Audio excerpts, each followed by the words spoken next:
الله أكبر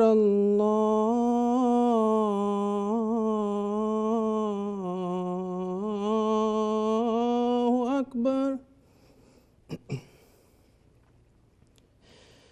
الله أكبر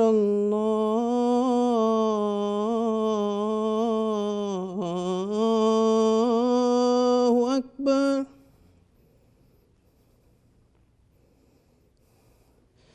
أشهد أن لا إله إلا الله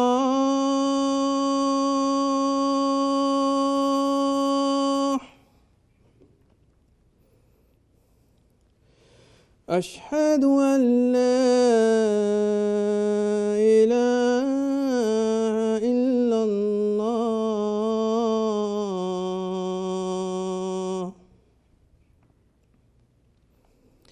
أشهد أن محمدًا رسول الله أشهد أن محمدًا رسول الله حي على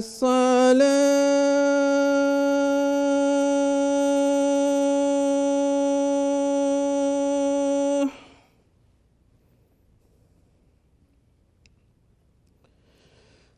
حي على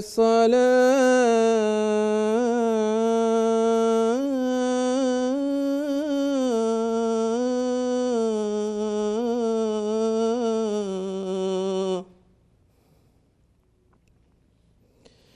حي على الفلاح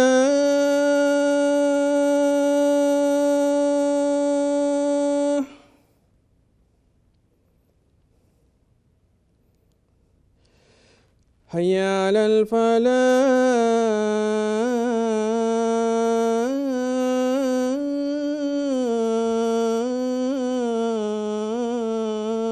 الفلاح الله أكبر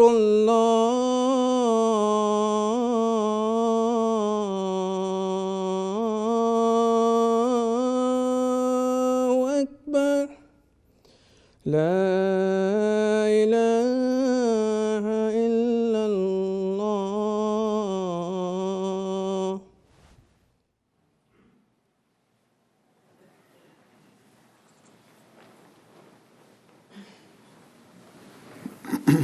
السلام عليكم ورحمة الله.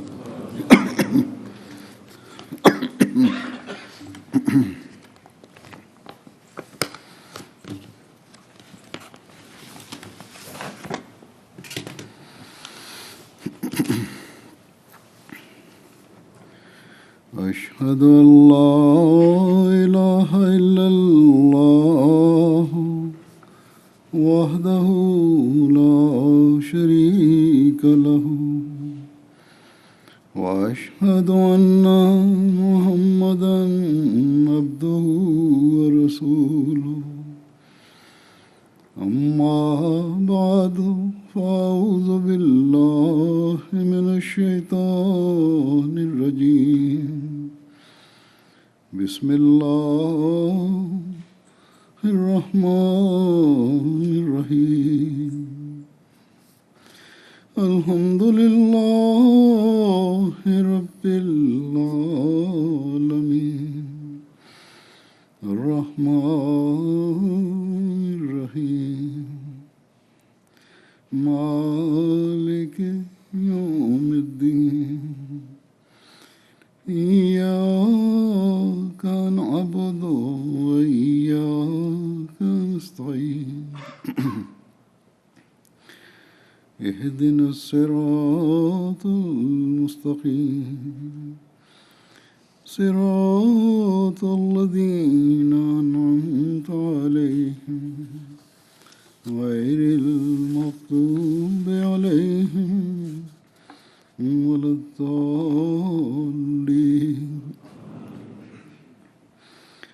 إنما يعمر مساجد الله من آمن بالله وباليوم من آمن بالله واليوم الآخر وأقام الصلاة وآتى الزكاة ولم يخشى إلا الله ولم يخشى إلا الله فعسى أولئك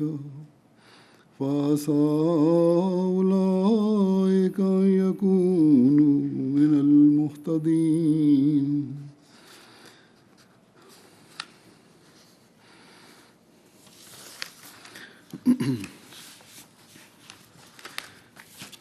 الحمدللہ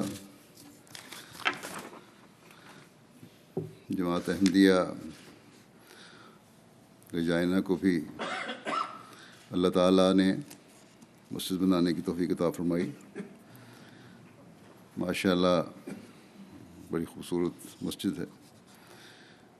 اس وقت جو یہاں جماعت کی تعداد ہے اور ارد گرد کے علاقوں سمیت کے قریبی علاقوں کے ساتھ وہ تقریباً 160 لوگ ہیں، اور مسجد کی گنجائش جو بتائی گئی ہے وہ مسجد کے ہالوں میں اور 400 افراد نماز پڑھ سکتے ہیں، اور اگر ضرورت ہو تو کامن ایریا میں بھی مزید 100 افراد کی گنجائش نکل سکتی ہے. گویا کہ اس وقت جو جماعت کی تعداد ہے اس کے لحاظ سے یہ مسجد موجودہ ضرورت سے 3 گنا بڑی ہے.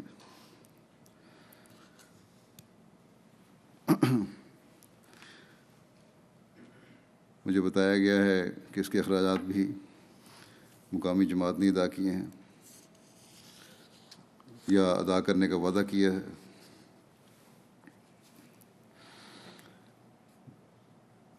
بلکہ کل جو خرچ ہوا ہے نقد رقم کے لحاظ سے اس کا بھی تقریباً تیسرا حصہ 2 افراد نے ادا کرنے کی ذمہ داری لی ہے، جن میں سے ایک ہمارے ڈاکٹر شمس الحق شہید کی بیوہ ہیں. یہ جو میں نے کہا کہ نقد رقم کے لحاظ سے یہ اس لیے کہ جب مسجد کی تعمیر کا کام شروع کرنے کا مرحلہ آیا اور کانٹریکٹرز سے رابطے کیے گئے تو کم سے کم ٹینڈر بھی یہ کہتے ہیں کہ 2.8 ملین کا تھا، جس میں باقی اخراجات ملا کر $3.5 ملین تک بات پہنچتی تھی. لیکن جو کل خرچ ہوا مسجد کی تعمیر میں اور اس کو مکمل کرنے میں وہ $1.6 ملین کا ہوا ہے. اب ایک دنیا دار اس بات کو سن کر حیران ہوگا کہ یہ کس طرح ہو سکتا ہے کہ ٹھیکے داروں کے کم سے کم ٹینڈر کے بھی مقابلے میں بھی نصف سے کم رقم میں مسجد کی تکمیل ہو گئی. یقیناً ایک دنیا دار اس کا اندازہ نہیں لگا سکتا، کیونکہ اسے نہیں پتہ کہ قربانی کیا ہوتی ہے. اور حضرت مسیح موعود علیہ السلام کی جماعت نے قربانیوں کے کیا معیار قائم کیے ہیں. جان، مال، وقت کو قربان کرنے کی جو مثالیں ملتی ہیں وہ بھی حضرت مسیح موعود علیہ السلام کی جماعت میں ملتی ہیں. یہ مزاج جماعت احمدیہ کا ہے ہر جگہ، چاہے وہ پاکستان کے احمدی ہوں، جانی و مالی قربانی پیش کرنے والے ہیں، چاہے وہ افریقہ کے رہنے والے احمدی ہیں، جن کے پاس اگر مال نہیں ہے تو وقت کی قربانی کر کے اور جو کچھ بھی ہے اس کو دے کر مساجد اور جماعتی کام کے لیے اپنے آپ کو پیش کرتے ہیں۔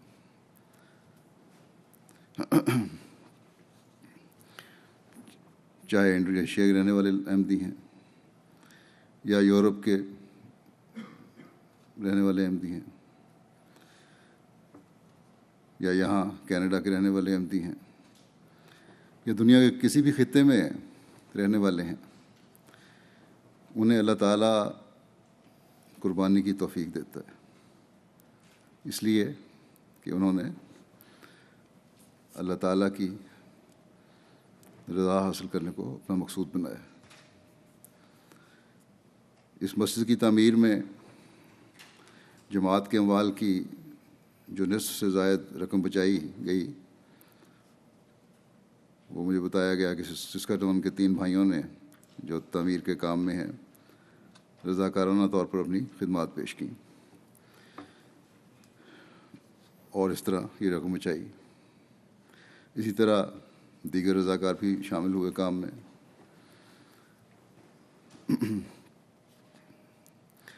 ان بھائیوں کی جو کانٹریکٹر ہیں ان کی مدد ایک چوتھے کانٹریکٹر کی طرف سے بھی ہوئی، جس کو اللہ تعالیٰ نے شاید اسی کام کے لیے یہاں بھیجا تھا، ٹورنٹو سے، جہاں ان کا کام ختم ہو گیا اور یہاں آئے۔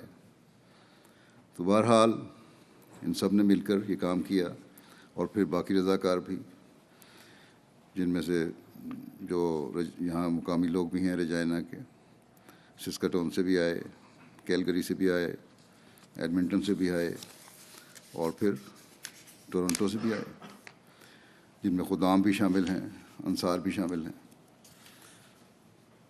اور سوائے اس کام کے جس کے لیے جماعت میں پیشہ ورانہ مہارت رکھنے والے نہ تھے، سب کام ان کانٹریکٹرز اور رضاکاروں نے کیا۔ اب دنیا دار کانٹریکٹر تو یہ سوچ نہیں سکتے، لیکن ان لوگوں نے اپنے روپے اور وقت کی کوئی پرواہ نہیں کی۔ اسی طرح لجنہ نے بھی ان رضاکاروں کے کھانے کا انتظام کر کے علاوہ مالی قربانی کے اس خدمت کی وجہ سے اس تعمیر میں حصہ لیا، اور وہ بھی حصہ دار بن گئی۔ مجھے بتایا گیا ہے کہ تقریباً 41,500 گھنٹے اس مسجد پر رضاکاروں نے کام کیا۔ بعض نے تو یہاں یہ نہیں دیکھا گیا ہوگا کہ کام کا وقت 8 گھنٹے ہے اور 5 دن کام کرنا ہے۔ میرے خیال میں بعضوں نے کئی گھنٹے دن رات ایک کر کام کیا ہوگا اور 7 دن تک کام کیا ہوگا۔ کوئی کام کی پابندی نہیں ہوگی، وقت کی پابندی نہیں ہوگی۔ یہ جذبہ اللہ تعالیٰ کے فضل سے احمدیوں میں نظر آتا ہے ہر جگہ، جیسا کہ میں نے کہا۔ ایک طرف بعض مسلمان دنیا میں بدامنی پھیلانے میں مصروف ہیں، تو دوسری طرف دنیا کے ایسے حصے میں رہنے والے احمدی مسلمان جو ترقی یافتہ اور دنیاوی ترجیحات میں بڑھا ہوا ملک ہے، اللہ تعالیٰ کا گھر تعمیر کرنے کے لیے اپنا مال اور وقت پیش کر رہے ہیں، اس لیے کہ آن حضرت صلی اللہ علیہ وسلم نے فرمایا کہ جو اللہ تعالیٰ کا گھر تعمیر کرتا ہے وہ جنت میں اپنے لیے گھر تعمیر کرتا ہے۔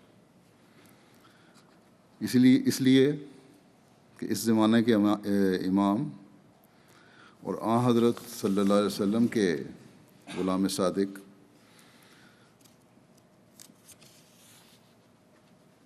نے اپنے ماننے والوں کو فرمایا کہ تم اسلام کے خوبصورت پیغام کو دنیا میں پھیلانے کے لیے، اسلام کی حقیقی اور خوبصورت تصویر پیش کرنے کے لیے مسجد بناؤ۔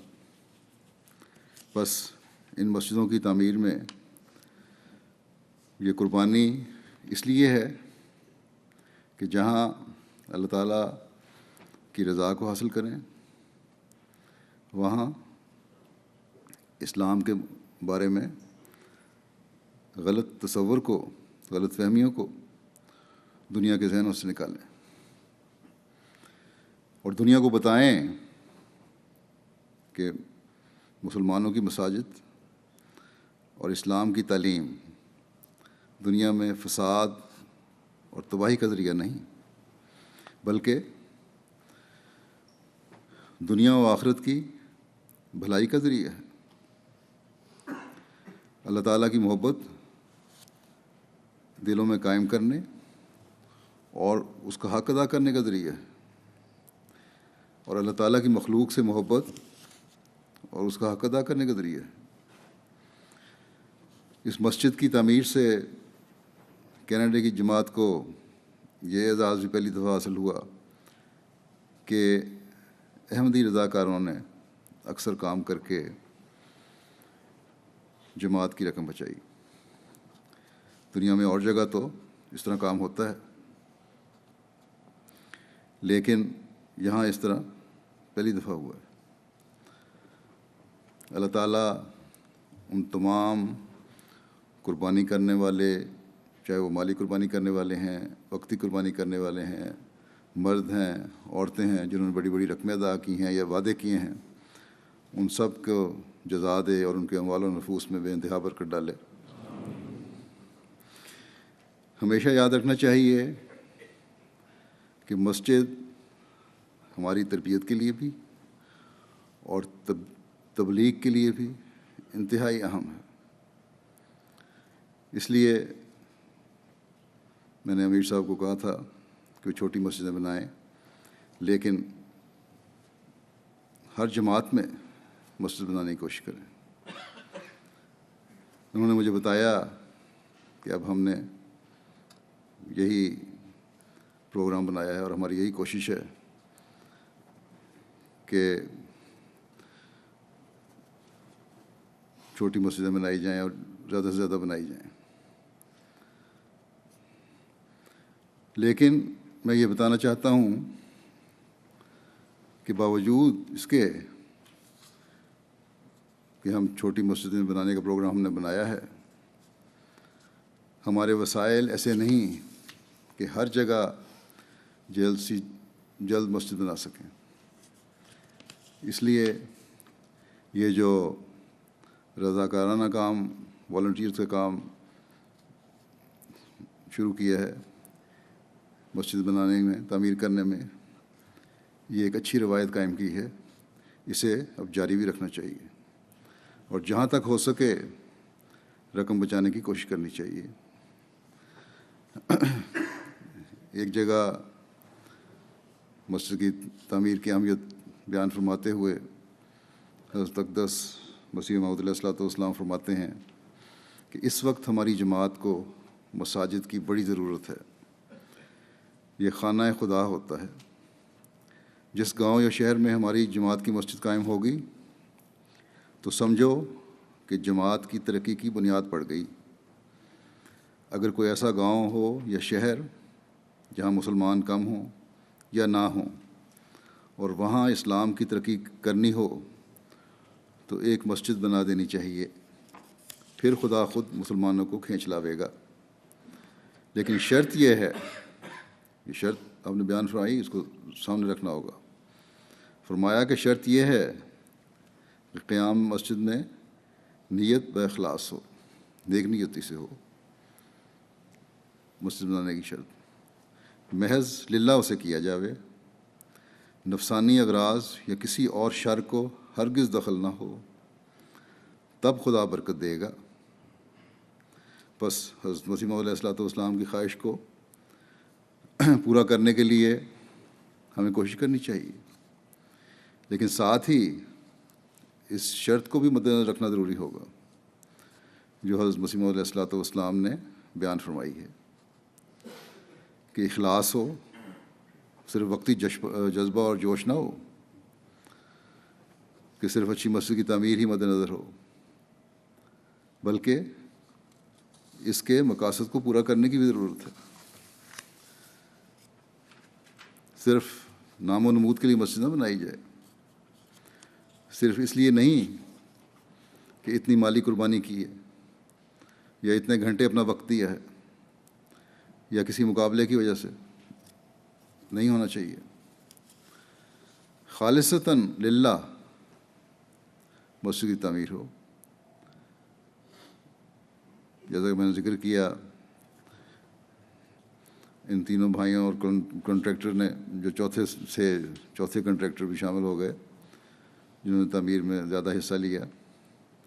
مجھ سے کل ملاقات بھی کی اور اس بات پر خوش تھے کہ اللہ تعالیٰ نے انہیں توفیق دی کہ اس ثواب میں حصہ لیا.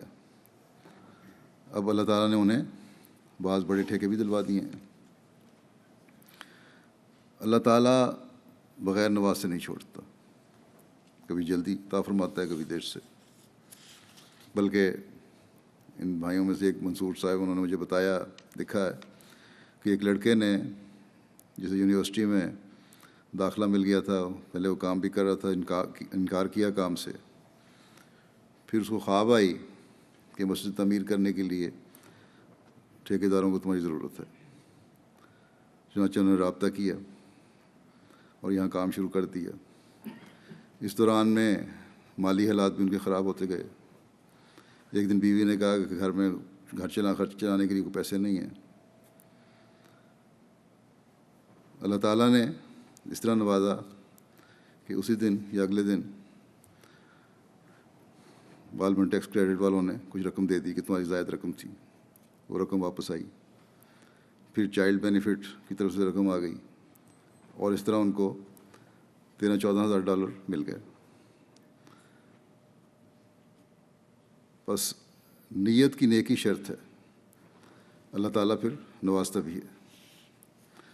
افریقہ میں اللہ تعالیٰ کے فضل سے کئی لوگ ہیں جو بڑی بڑی مساجد بنا کر دیتے ہیں.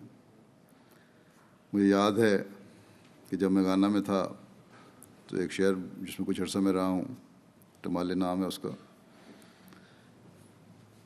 اس میں ہماری ایک مسجد تھی، چھوٹی سی کچے بلاکس کے بنی ہوئی مسجد تھی، جس پر اندر باہر پلستر کر کے اس کو مضبوط کرنے کی کوشش کی گئی تھی. جب میں خلافت کے بعد پہلے دورے پر گانا گیا ہوں تو ٹمالے بھی گیا اور میں نے دیکھا کہ وہاں ایک بہت بڑی 2 منزلہ مسجد ہے، جو یہ آپ کی مسجد ہے اس سے قریباً 3 گنا بڑی ہوگی. ساتھ اس کے دفاتر وغیرہ بھی ہیں. اور مجھے بتایا گیا کہ ہمارے ایک احمدی نے اس کا سارا خرچ برداشت کیا. اور یہ بھی مجھے پتہ ہے کہ ان کے لیے اتنا آسان نہیں تھا. 3-4 سال میں انہوں نے پیمنٹ کی اس کی، لیکن بہرحال انہوں نے کہا کہ سب کچھ میں کروں گا، اور کیا. تو یہ مزاج، جیسا کہ میں نے کہا، احمدیوں کا ہر جگہ ہے. ایک افریقن میں بھی.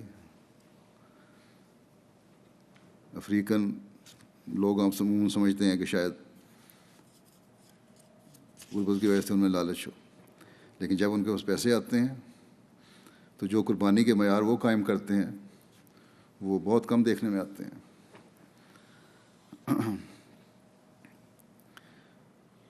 ہر جگہ یہ مزاج ہے کہ خدا تعالیٰ کا گھر تعمیر کیا جائے اور اس کے لیے قربانی کی جائے. پاکستان میں ہم مساجد تعمیر نہیں کر سکتے. لوگ بڑی بے چینی سے لکھتے ہیں بعض دفعہ مجھے کہ دعا کریں ہم مسجد بنا لیں. مسجد تو بنا نہیں سکتے قانون کی وجہ سے، کم از کم ایک ہال میسر آ جائے جہاں اکٹھے ہو کر نمازیں پڑھ سکیں. مینارہ اور گنبد تو دور کی بات ہے،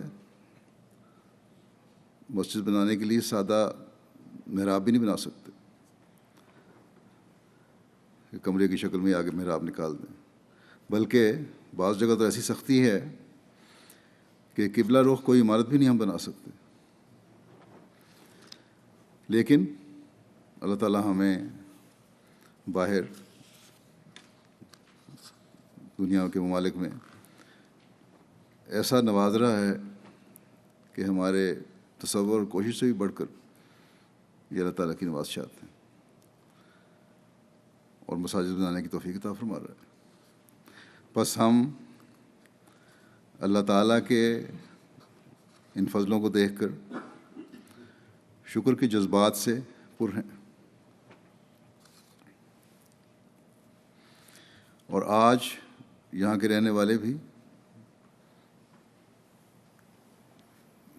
والوں کو بھی یہ کوشش کرنی چاہیے کہ وہ اللہ تعالیٰ کے شکر میں بڑھیں کہ اللہ تعالیٰ نے انہیں ایک مسجد عطا فرمائی، ایک ایسا گھر عطا فرمایا ہے جو خدا تعالیٰ کا گھر ہے اور خدائے واحد کی عبادت کے لیے ہے۔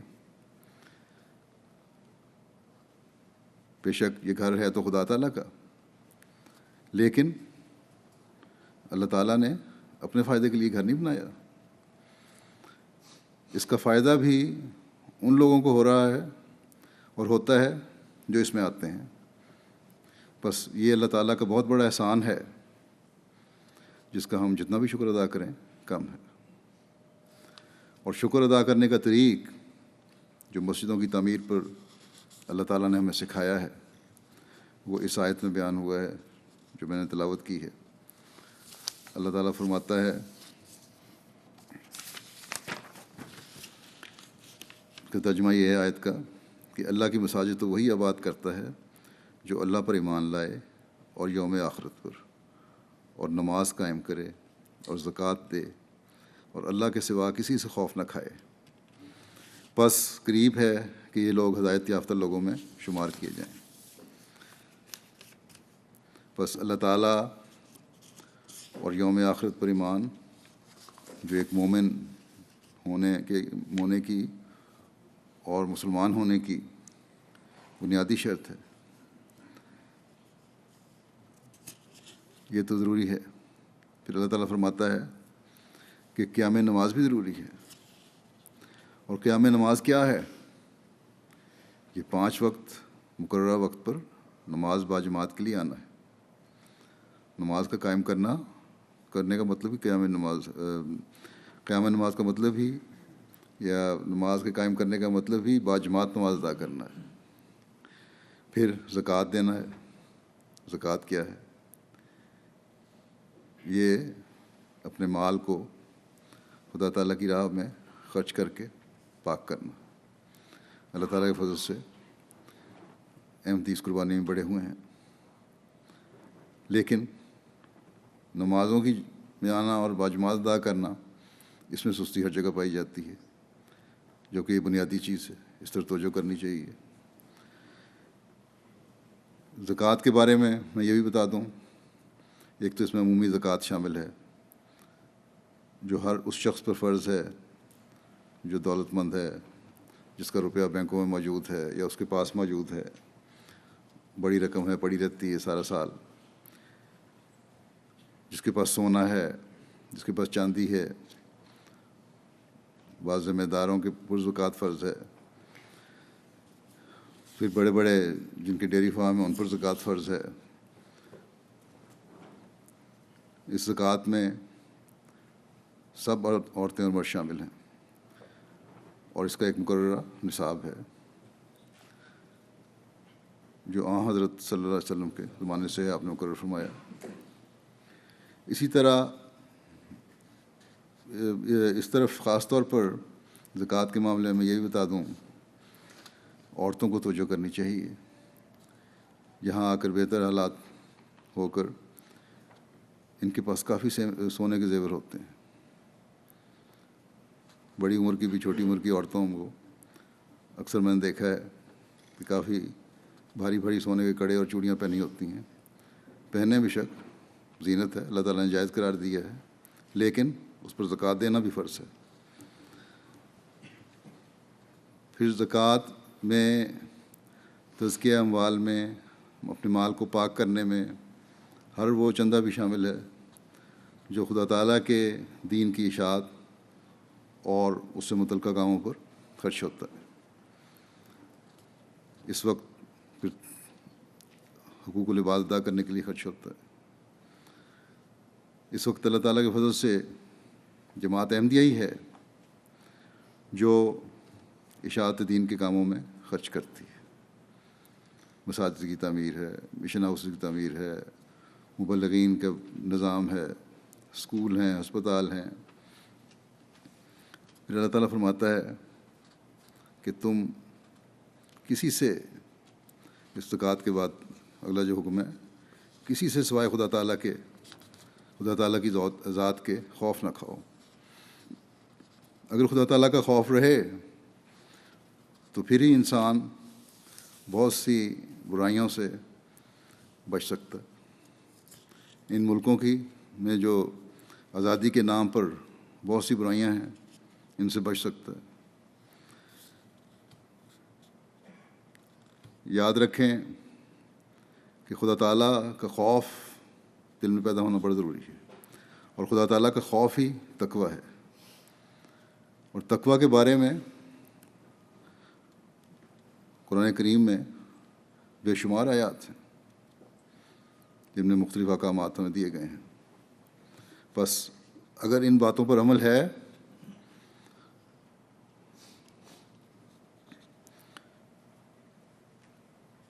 تو سمجھیں کہ آپ اللہ تعالیٰ کے نزدیک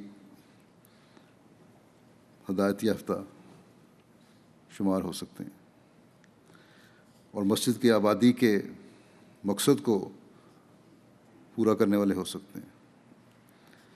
اور یہی عمل ہیں اور یہی ایمان پر قائم ہونا اور پختہ ہونا ہے جو مسجد کی تعمیر کا مقصد پورا کرتا ہے۔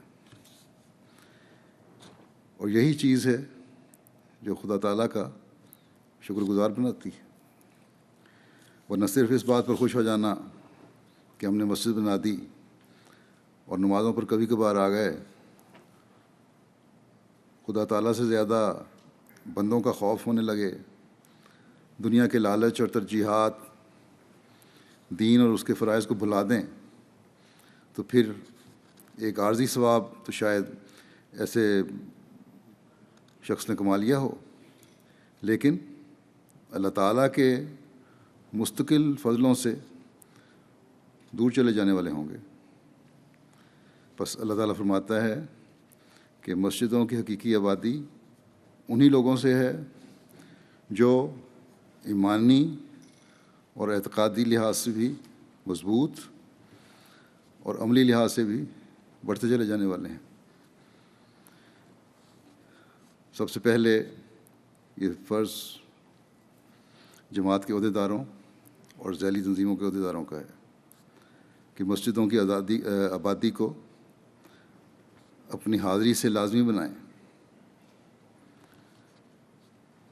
جماعت نے جو مال اور وقتی قربانی دی ہے،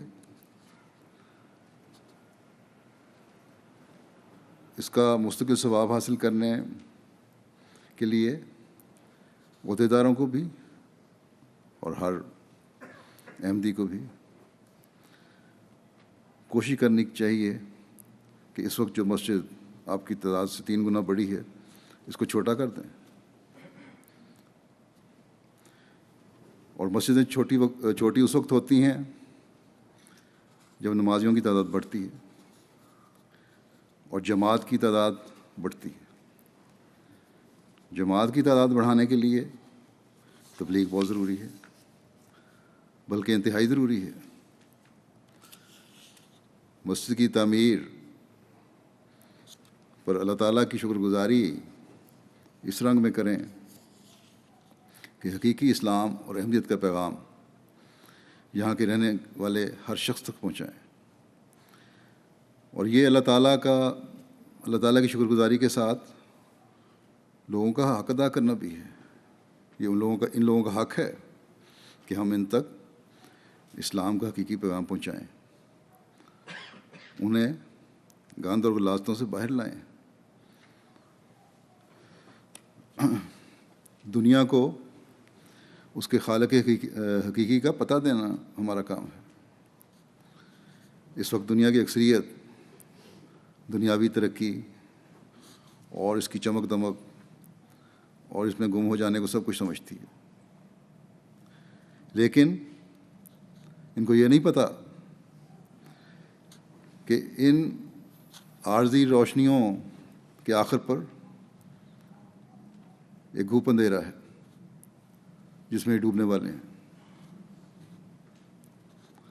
ایسے وقت میں یہ افراد جماعت کا کام ہے کہ دنیا کو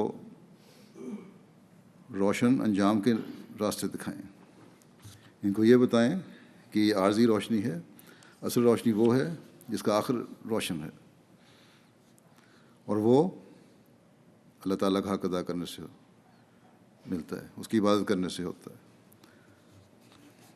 اور بے نفس ہو کر عبادت کرنے سے ہوتا ہے۔ اور یہ اس وقت ہوگا جب ہمیں خود دنیا سے زیادہ آخرت کی فکر ہوگی۔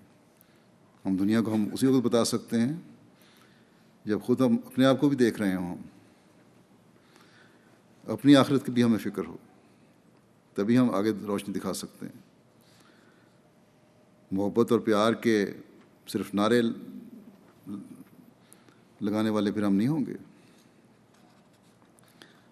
بلکہ آپس میں ایک دوسرے کے حق بھی ادا کر رہے ہوں گے، اپنی باتوں کے معیار اونچے کر رہے ہوں گے، اللہ تعالیٰ کے پیار کو حاصل کرنے کی کوشش کر رہے ہوں گے، بلکہ ہمارے ہر قول و فعل سے جہاں اللہ تعالیٰ کے لیے پیار اور محبت کے چشمے ابل رہے ہوں گے، وہاں اللہ تعالیٰ کی مخلوق کے لیے بھی پیار اور محبت کے چشمے ابل رہے ہوں گے۔ جو لوگ ہمیں دور سے دیکھ کر اور ہمارے نعرے کو سن کر ہمارے قریب آتے ہیں، جو اسلام کی خوبصورت تعلیم ہمارے سے سن کے متاثر ہوتے ہیں، وہ قریب آ کر کبھی یہ نہ کہیں کہ تم جو دور سے نظر آتے تھے اس طرح قریب سے دیکھنے پر نہیں ہو۔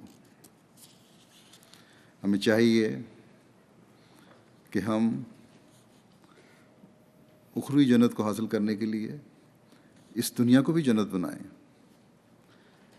اپنی عبادتوں سے بھی اور اپنے عمل سے بھی۔ حضرت صلی اللہ علیہ وسلم نے فرمایا کہ جب تم جنت کے باغوں میں سے گزرو تو وہاں کچھ کھا پی لیا کرو، کھا اور پی لیا کرو۔ حضرت ابو ہریرہ رضی اللہ عنہ اس مجلس میں بیٹھے تھے، اکثر ان سے روایات ہیں، وہ بیان کرتے ہیں کہ میں نے اس پر پوچھا کہ یا رسول اللہ صلی اللہ علیہ وسلم کہ جنت کے باغ کیا ہیں؟ اس پر آپ صلی اللہ علیہ وسلم نے فرمایا مساجد جنت کے باغ ہیں۔ پھر عرض کیا یا رسول اللہ صلی اللہ علیہ وسلم جنت میں کھانے پینے سے کیا مراد ہے؟ آپ نے فرمایا اللہ تعالیٰ کا ذکر، تسبیح، تحمید، سبحان اللہ کہنا، الحمدللہ، لا الہ الا اللہ، اللہ اکبر، یہ سب کہنا اور پڑھنا جنت کے کھانے اور پینے ہیں۔ بس نمازوں کے ساتھ مساجد میں بیٹھ کر تسبیح اور تحمید کرنا، اللہ تعالیٰ کی بڑائی بیان کرنا، اس دنیا میں جنت کے پھل کھانا ہے۔ اور جو اس طرح اللہ تعالیٰ کے ذکر اور اس کی عبادت کی طرف توجہ دینے والا ہو، وہ صرف اخروی جنت کو نہیں دیکھ رہا ہوتا، بلکہ اللہ تعالیٰ کے حکم پر چلتے ہوئے حقوق العباد کی ادائیگی کی بھی کوشش کرتا ہے، اپنے عملوں کو اس طرح ڈھالنے کی کوشش کرتا ہے جس طرح اللہ تعالیٰ نے حکم فرمایا ہے۔ بس کتنے خوش قسمت ہیں وہ لوگ جو اس دنیا میں بھی جنت کے پھل کھاتے ہیں اور کھلاتے ہیں، اور اگلے جہان میں بھی اللہ تعالیٰ کی رضا حاصل کرنے والے ہیں۔ ان لوگوں میں شامل ہیں جو اللہ تعالیٰ کی رضا کی خاطر تقوی پر چلنے والے ہیں۔ حضرت اقدس مسیح موعود علیہ الصلوۃ والسلام فرماتے ہیں کہ قرآن شریف میں تمام احکام کی نسبت تقوی اور پرہیزگاری کے لیے بڑی تاکید ہے۔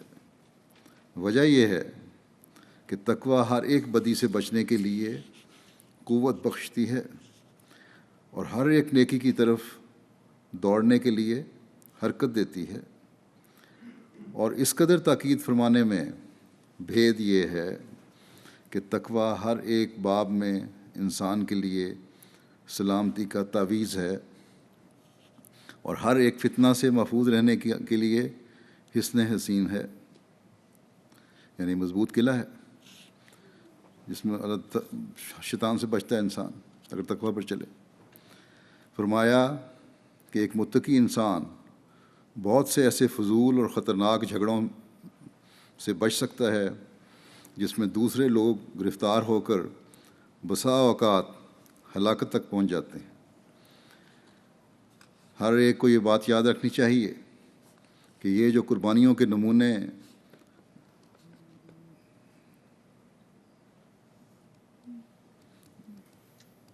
دکھانے ہیں یا دکھاتے ہیں دکھائے ہیں،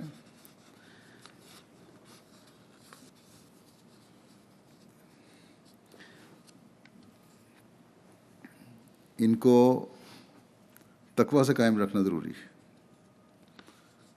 نہیں تو یہ عارضی قربانیاں ہوں گی۔ جیسا کہ میں نے کہا کہ شکر گزاری تبلیغ کا حق ادا کرنا بھی ہے، لیکن مسجد کے بننے سے بہت سے ایسے لوگ بھی ہوں گے جن کی خود بخود مسجد کی طرف نظر اٹھے گی اور مسجد دیکھ کر آپ کی طرف توجہ پیدا ہوگی، یہاں کے رہنے والے احمدیوں کی طرف توجہ پیدا ہوگی، اور اس وقت ہر احمدی کا عمل اور تقوی ہے جو دوسروں کی ہدایت کا باعث بنے گا۔ بس یہ مسجد یہاں رہنے والے ہر احمدی پر ذمہ داری ڈال رہی ہے، اور اس ذمہ داری کو پورا کرنے کے لیے ہر احمدی کو نمونہ دکھانے کی ضرورت ہے۔ حضرت اقدس مسیح موعود علیہ الصلوۃ والسلام فرماتے ہیں کہ ہماری جماعت کے لوگوں کو نمونہ بن کر دکھانا چاہیے۔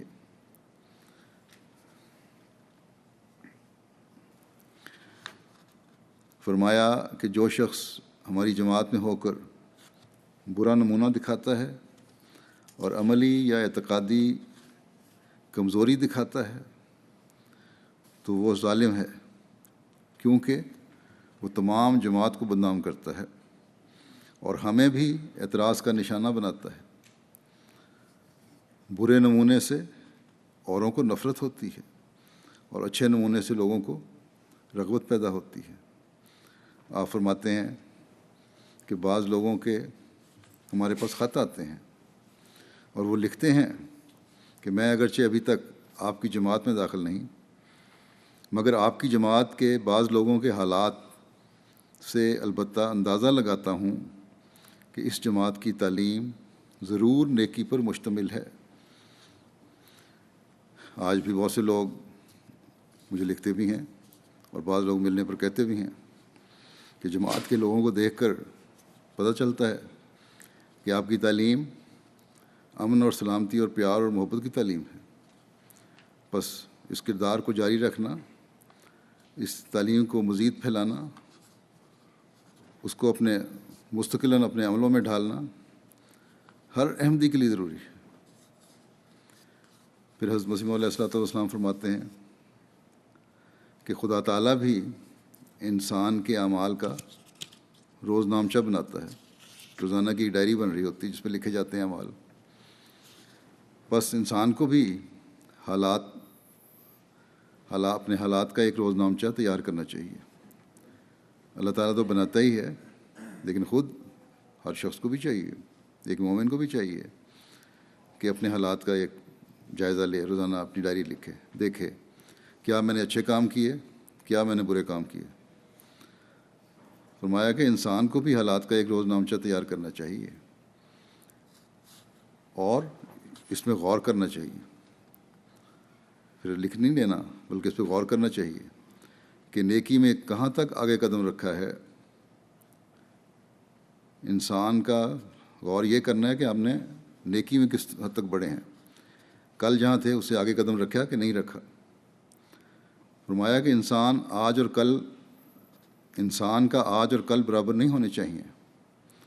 جس کا آج اور کل اس لحاظ سے کہ نیکی میں کیا ترقی کی ہے برابر ہو گیا، وہ گھاٹے میں۔ اسی بات کو خوش نہ ہو جائیں کہ ہماری نیکی جو کل تھی وہ آج بھی قائم ہے اس پہ، بلکہ آپ فرماتے ہیں کہ قدم تمہارا کل کی نسبت آج کی نیکی میں بڑھے۔ اگر نہیں تو سمجھو تم فائدہ نہیں اٹھا رہے، نقصان اٹھا رہے ہو، گھاٹے میں جا رہے ہو۔ فرمایا کہ انسان اگر خدا کو ماننے والا اور اس پر کامل ایمان رکھنے والا ہو تو کبھی ضائع نہیں کیا جاتا، بلکہ اس ایک کی خاطر لاکھوں جانیں بچائی جاتی ہیں۔ بس آج دنیا کو ہلاکت سے بچانا احمدیوں کا کام ہے، اور لیکن اس کے لیے شرط وہی ہے کہ ہمارے قدم آگے بڑھیں۔ آپ فرماتے ہیں کہ ایک آدمی کی خاطر بھی لاکھوں جانیں بچائی جاتی ہیں۔ بس ہر احمدی کی بہت بڑی ذمہ داری ہے کہ دنیا کو بچائے۔ جب دنیا خدا کو بھول رہی ہے، ہمارا فرض ہے کہ ہم دنیا کو بچائیں۔ بعض اخلاقی لحاظ سے اگر بہتر لوگ بھی ہیں، بعض کہہ دیتے ہیں مذہب کو ہم نے کیا ماننا ہے، ہمارے اخلاق بہتر ہیں۔ بنیادی بعض اخلاق تو بہتر ہیں، روزمرہ کے اخلاق ہیں، ملنا جلنا تو بہتر ہے، کسی کا حق بھی بعض نہیں مارتے، لیکن بعض لحاظ سے آزادی کے نام پر اخلاقی طور پر یہ لوگ دیوالیہ ہو چکے ہیں، اور پھر قانون بھی ان کو تحفظ دے دیتا ہے۔ اللہ تعالیٰ کو تو دنیا بالکل بھول چکی ہے۔ ایسے میں ہم جو حضرت مسیح موعود علیہ الصلوۃ والسلام کی بیعت میں آئے ہیں، ہم بھی اگر اپنی قدروں کو بھول کر، خدا تعالیٰ کو بھول کر، اسلامی اخلاق کو بھول کر دنیا کے پیچھے چل پڑے تو دنیا کی اصلاح کون کرے گا؟ دنیا کی حضرت مسیح موعود علیہ الصلوۃ والسلام سے بے شک اللہ تعالیٰ کا یہ وعدہ ہے، وہ تو ہوں گے اور لوگ مل جائیں گے، لیکن یہ نہ ہو کہ ہم محروم رہ جائیں اس سے۔ بس ہر احمدی کا فرض ہے آج بھی کہ جیسا کہ حضرت مسیح علیہ السلام نے فرمایا، اپنا جائزہ ہر احمدی کو لینے کی ضرورت ہے تاکہ ہم اپنی ذمہ داریوں کو صحیح رنگ میں ادا کر سکیں۔ صرف اس بات پر خوش نہ ہو جائیں کہ مسجد بنا دی۔ ہمارا ٹارگٹ تو یہ ہونا چاہیے کہ ہم نے اللہ تعالیٰ کے آگے جھکنے والے اور حضرت محمد رسول اللہ صلی اللہ علیہ وسلم کے جھنڈے تلے آنے والوں کی تعداد کو بڑھانا ہے،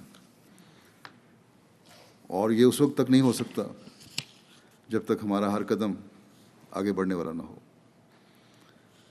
ہم میں سے ہر ایک اپنوں کے لیے بھی اور غیروں کے لیے بھی نمونہ نہ بن جائے۔ ہم میں سے کوئی کسی کو دکھ دینے والا نہ ہو، بلکہ اپنوں غیروں کا حق ادا کرنے والا ہو۔ حضرت مسیح علیہ السلام فرماتے ہیں، چاہیے کہ اپنے واسطے بھی اور اپنی اولاد، بیوی بچوں، خیش و اقارب اور ہمارے واسطے بھی باعث رحمت بن جاؤ۔ مخالفوں کے واسطے اعتراض کا موقع ہرگز نہ دینا چاہیے۔ بس ہم میں سے ہر ایک کو حضرت مسیح علیہ السلام کے اس درد کو محسوس کرنا چاہیے اور اپنے وہ نمونے قائم کرنے چاہیے جو جماعت کی نیک نامی اور حضرت مسیح علیہ الصلوۃ والسلام کی نیک نامی کا باعث بنے۔ اللہ تعالیٰ ہمیں اس کی توفیق عطا فرمائے۔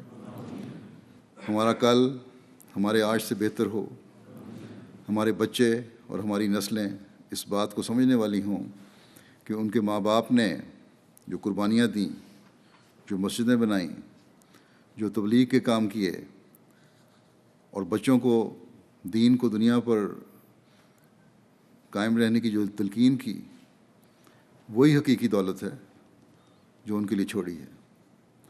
اور پھر آئندہ نسلیں اپنی نسلوں کے دلوں میں یہ سوچ پیدا کرتے چلے جانے والی ہوں، اور یہ سلسلہ اللہ تعالیٰ کرے کہ یوں چلتا رہے۔ اللہ تعالیٰ کے فضلوں کو ہماری آئندہ نسلیں بھی سمیٹتی رہیں۔ اللہ تعالیٰ کرے کہ ایسا ہی ہو۔